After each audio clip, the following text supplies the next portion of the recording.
What's up everyone, it's your girl Weeza and welcome back to my world, and in today's video we are going to debunk brow lamination. Brow lamination is something that I love doing. I've done it before, so this isn't like a first impressions or anything. So I actually used to do brow lamination at home by myself before I started my channel, and it's something that I put into my beauty routine because I love it so much. I just love the look of really feathery, bushy, like fanned out eyebrows. I just think they look so good. So in today's video, I'm going to go over brow lamination, how it works, a little bit of science behind eyebrows and eyebrow hair and how it grows, the chemical composition of it, and how brow lamination chemicals actually work to straighten your eyebrow hairs. I also do my own DIY, I guess you can say, brow lamination with my own kit. I purchased this off Amazon and I absolutely love this kit. It's like $35 and it literally takes like not even 30 minutes to do. So let's debunk brow lamination.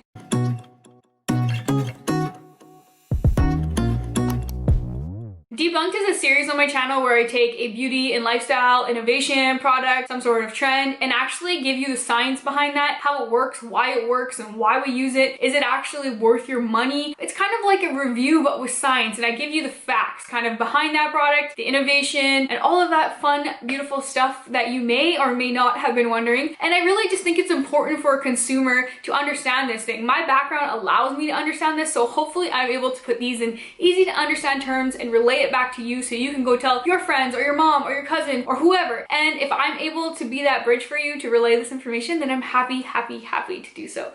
So what is brow lamination? So brow lamination is like a semi-permanent treatment that we put on our brows to actually straighten your hairs up, leaving you with full, uniform, thicker looking brows. Brow lamination is basically a perm for your brows without the rollers. It's a 3-step treatment that actually uses a variety of solutions with chemicals in it to actually treat the hair and give you your end result of straight, fuller, thicker, more uniform looking brows.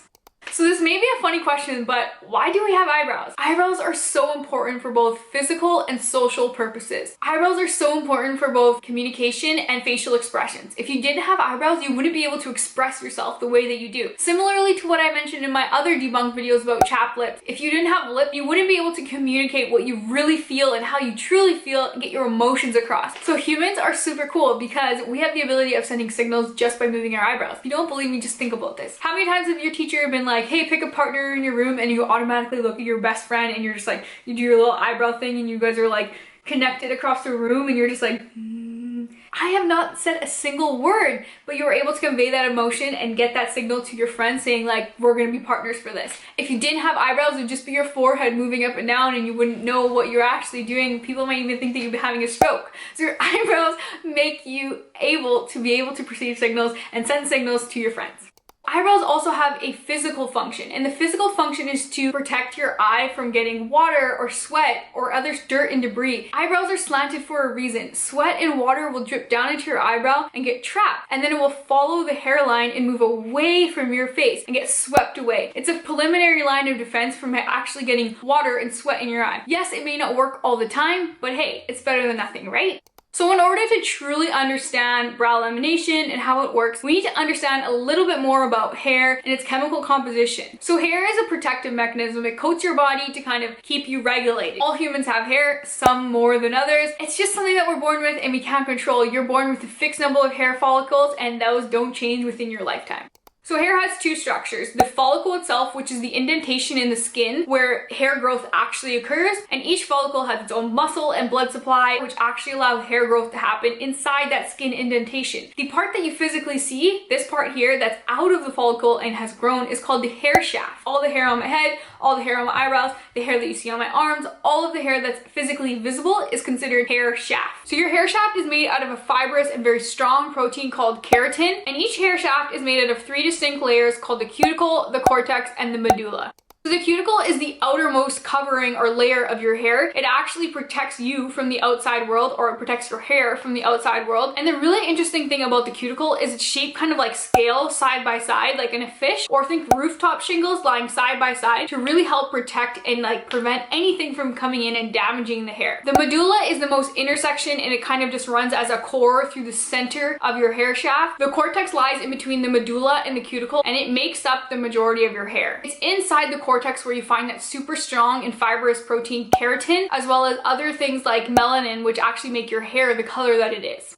So I touched base on keratin a little bit before, but keratin is a super strong protein that is bundled together. So think of like a cable cord when you strip it and you see all those small wires coming through. That's what keratin looks like bundled in your hair. So you have a whole bunch of these small keratin bundles in your hair, which makes up that cortex region. You may have heard of keratin being present in things like your skin, feathers, and claws and hoofs. It's usually found in any sort of body part that goes through a lot of damage. Like your hair, it goes through hell. Think about, we put it in elastics and we put it in barrettes and we throw it around and we wash it and we dry it with a towel. Things like hooves that get walked all over your skin. Your skin has keratin, and think about how you treat your skin. So you may not even know it, but keratin is actually dead. It's not a living structure, and all of this right here, all of the hair on your head and your body is actually just dead protein. It's kind of gross if you think about it. Keratin is also rich in an amino acid called cysteine. So I mentioned before that keratin is a fibrous protein that form in bundles and are cemented and connected together. In hair, there's actually 3 different types of bonds that hold your hair together and hold those keratin molecules together and give your hair its shape, determines if it's curly, if it's straight, if it's wavy. So the first type of bonds are salt bonds and hydrogen bonds, which are responsible for your hair's flexibility. These are really easily broken and can just be broken by washing your hair or adding a certain product or heat to your hair. So hydrogen and salt bonds actually break and reform daily. Me just running my hand through my hair like this, I've probably broken millions of hydrogen and salt bonds and I wouldn't even have known it. It really doesn't have a huge impact. Yes, they give your hair shape and yes, they give your hair flexibility, but they reform and they rebuild without you even knowing it. The third and most important bond is a disulfide bond. Disulfide bonds are formed when 2 thiol groups come together and form a bond. So the thiol comes from the cysteine. Remember I mentioned that keratin is full of this amino acid called cysteine. So thiol groups are present in that cysteine. They come together and form a really strong bond. This disulfide bond is also known as a disulfide bridge because it's that strong, and it takes a lot more to break this bond than it does to break a hydrogen or salt bond. So keratin is a sulfur rich protein because of that cysteine amino acid that's present in it, and it really allows us to create these sulfur to sulfur bonds, which are so hard to break and really holds those keratin fibers into these really tight bundles. It's important to note it's the number of disulfide bonds in your hair that actually determine your hair type. So if you have more disulfide bonds in your hair kind of pared down, you'll have straighter hair, which makes sense because the bonds are connected in such a way that it's not allowing it to be wavy or get curly, it's just straight. Whereas if you have super wavy hair, you have less bonds because the bonds are kind of off-centered and allows your hair to kind of be free and move and do what they have to do. So for me, I have medium disulfide bonds versus someone who has really straight hair. They have a lot of disulfide bonds versus someone who has really curly coiled hair, have very little disulfide bonds. So I just want to touch base on sulfur a little bit because it's actually such a cool element. So sulfur is used in gunpowder and fireworks and is even added into our natural gas to produce an odor if there's a leak and whatnot for our safety. That is something that's really unique about sulfur. It contains an odor, kind of like rotten eggs, to really help you know that its presence is there. Sulfur is also the reason when you straighten your hair or leave your curling iron on your hair too long, you start to smell burning. That isn't your hair burning, it's just the sulfur burning, giving you a scent being like, hey, calm down, get this heat away from me because you're burning me. So next time you curl or straighten your hair and you start to smell that, think about your sulfur and your disulfide bonds and what you're doing to them. Just be nice to them, okay? Be nice to them. Okay, cool, Weeza, like I get it. We got keratin in our hair. We have all of these bonds that make our hair. Where are you going with this? Like, get on with the brow lamination part. Well, it's actually these bonds that can be manipulated by chemicals to give you a different result from what you actually have naturally. So we can apply a chemical solution to your hair to manipulate the bonds to make it go from curly to straight or straight to curly. Brow lamination is just a chemical treatment for your brows. We apply a few chemical solutions to our brow to perform a chemical reaction on our bonds in our hair, which allow them to take on a new structure, change, and conform into the new fixed position that we put them in, and allow them to stay there and be set there for a fixed amount of time until the hair grows out and new hair comes in. So the first step in brow lamination is to apply a solution that will physically break your hydrogen, your salt, and those ever so important disulfide bonds. So the second solution is literally going to fix the brows in place. First solution breaks the bond and the second solution fixes or reforms those bonds into the new place that you've put them in. So the last step is to add an oil, and these oils are usually infused with keratins and other proteins that help kind of replenish and nourish the damage that you may have done to your brows. So some bonds may not have been able to reform properly. So adding a little bit extra extra love and nourishment and oil and keratin back into your brows. Really kind of gives it that hug that it needs to be like, you did it, here's some food, great job, and be off with your day. And that is the science behind brow lamination. You're physically just breaking bonds and reforming them again into a desired and fixed position. This is what my eyebrows look like with nothing on them. So I purposely have grown out my eyebrows and not done the brow lamination for over 2 months now, just to show you the huge difference that it makes. So as you can see, my eyebrows here, they don't grow up. They grow sideways, curly, whirly, do their own thing. And there's lots of sparse areas, especially here in the front. In this eyebrow here, like it's just gone. I don't know what happened to it. I just decided to leave one day. So I really like to use the brow lamination technique just to pull up the brows to make it look like I got a lot more hair there than I do. I've mentioned that this is not my first time doing brow lamination. I've done it many times before I even started doing YouTube, and I've loved it, and I do it from my own house. So I actually have this kit here. It's from Amazon. It's called the Lash Lift Kit. And it comes with a whole bunch of stuff, just everything that you need to do a lash lift, but it's perfect for you just to do your eyebrows. I'll link this down below. I got it from Amazon. I think it was like $30 Canadian, $40. So here is everything that comes in the kit. So you do get quite a lot of stuff, including the tools, which I really, really like. So here you have a cleaning tool that just looks like this, and you're just supposed to go through the eyebrows with it. Here, I honestly hate this thing and I never use it. These are just lift pads. You put them under your eye if you were doing a lash lift, but we're not doing that. I personally use the spoolie that comes in here. So you get a whole whack of them, and they're just these cute little pink spoolies that you can just brush through your hair. I wash mine and then reuse them, but it does come with quite a bit. Like the whole little container here is full of them. And then the kit comes with 5 solutions if you include the lash glue. So this is just a lash glue, which we use first just to set the hairs and put them in the place that we want them to. This is really helpful because when you're doing it at home, things might get weird, and the lash glue really helps to set those brows to your skin and keep them straight so they don't get all weird or wonky during the process. So this one's okay. I've used it for the first couple times, but I started using my own lash glue, which I'll probably use today, and I'll try my best to use this one, but if it starts to bug me, I'm not going to use it. I'm sure everyone has lash glue just hanging around their house, so you can just add that into your kit yourself. And then it comes with 4 other solutions. So this is, the first one is a cleanser. So it's just a liquid cleanser. I think it's like a micellar water. You're supposed to use this before and after your treatment just to make sure all your brow is clean, free of dirt, free of any residue from the lotions. And the first solution here in the kit is a perm solution. So this is the one that we'll put on first, and it'll actually help to break those bonds in your hair, those disulfide bonds, those hydrogen bonds, those salt bonds. Break those so we can manipulate the hairs into a formation that we like. So straight onto the face, up, side, whatever way we put them. And then we'll put number 2 on, the fixation solution, to really help fix those brows in place, reform those bonds, and keep them in that position that we just manipulated them to. Then we'll use the Nourishing Here Nutrition Oil. It's just an oil, and I'm pretty sure this one has some keratin infused in it, and when we put it back on our brows, it will kind of just replenish the keratin that you may have damaged or lost and just make your eyebrows feel amazing. So as you can see, the kit really has everything that you need to do your brow lamination. The only other thing that I recommend you to use during this process is some plastic wrap. So I just took mine out of the kitchen, and I'm going to put a little piece on my brows just to make sure that they are setting up in the right position and not creeping down, because sometimes it happens where you get a couple hairs that are just stubborn and they want to fall down. The cling wrap really helps make sure that that's lifted up and on your face. Cling wrap is a lifesaver. The first couple times I did my brow lamination, I didn't use cling wrap, and then I started using cling wrap, and it was a game changer. So highly recommend use that cling wrap, and I'll show you how to use it right now. I'm gonna stop talking and we're gonna do the brow lamination, because like, I waited 2.5 months for this. I've waited 2.5 months for this. Wow. I really wanted to show you what my brows look like before and what they look like after, so you can really get a feel for how amazing brow lamination is and how much cool science is happening on your face, and what a simple chemical in a bottle can do to your hairs and manipulate the bonds and reform them in such a way. So again, one last look at these brows that are mine naturally, so you can see they are just kind of everywhere. No rhyme or reason to them. They're just kind of doing their own thing. So remember what they look like, because they're not going to look like that for long. Okay, let's get started. So I'm just going to grab a little bit of cleanser and put it on the cotton wet wipe or Kleenex, whatever you have, and just rub that through my brows, clean up any dirt or makeup, because I did my makeup before we started this because I'm crazy and I'm not really sure why, but I did it.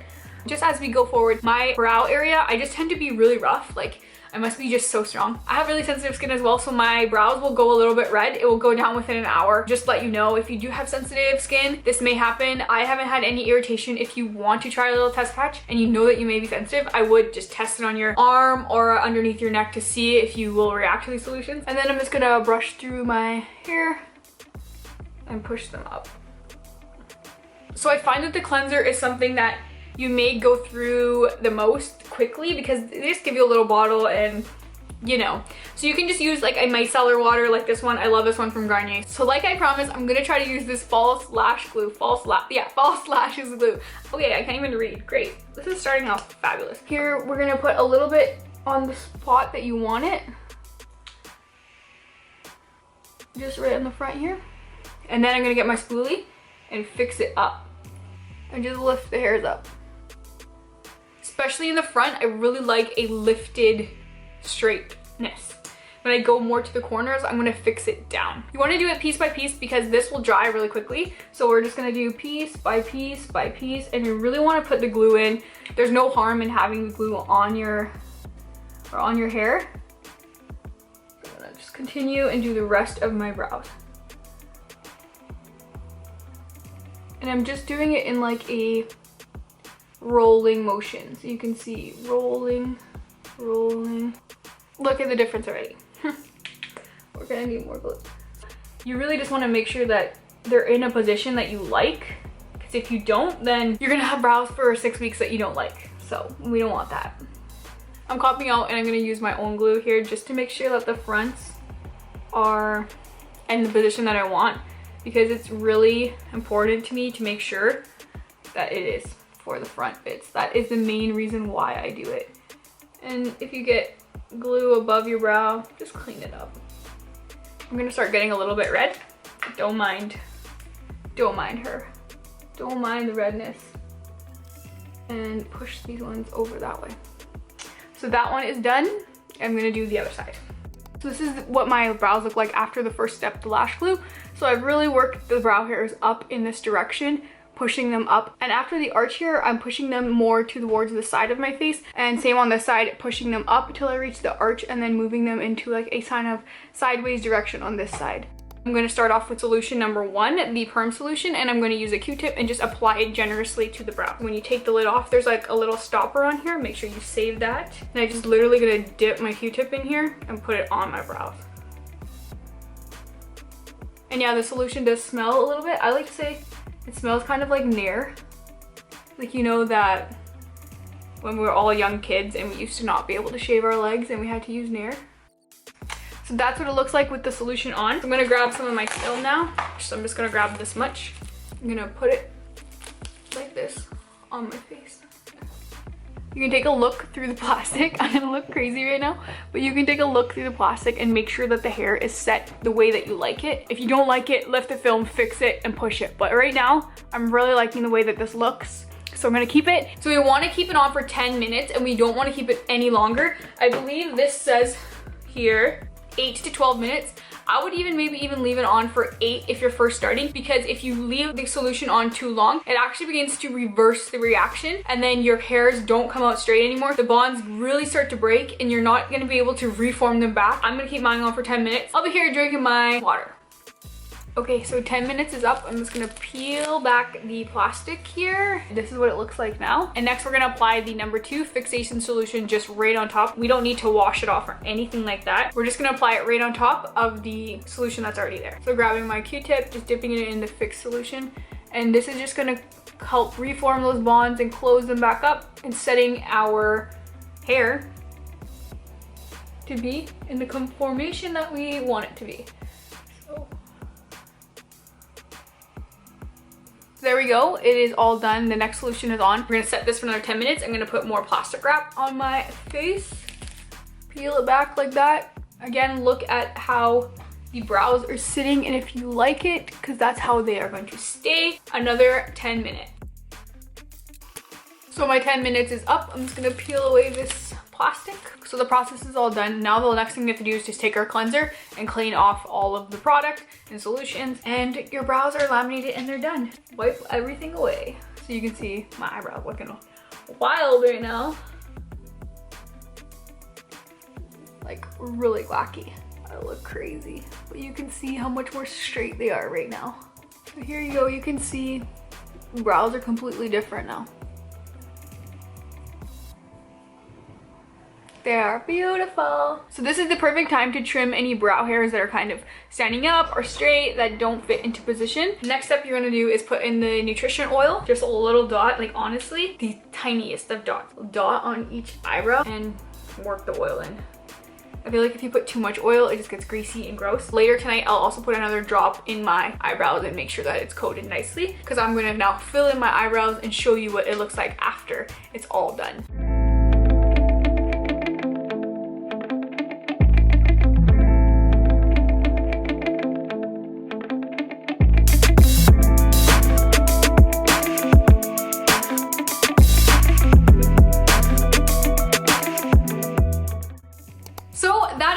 This is Debunked Brow Lamination wrapped up. I hope that you learned something new today and you're gonna try this brow lamination process at home. Like I said, I'll link the kit down below in my description box if you wanna try brow lamination as well. So that's all for me today. Thank you so much for watching. I'll catch you on my next one. See ya.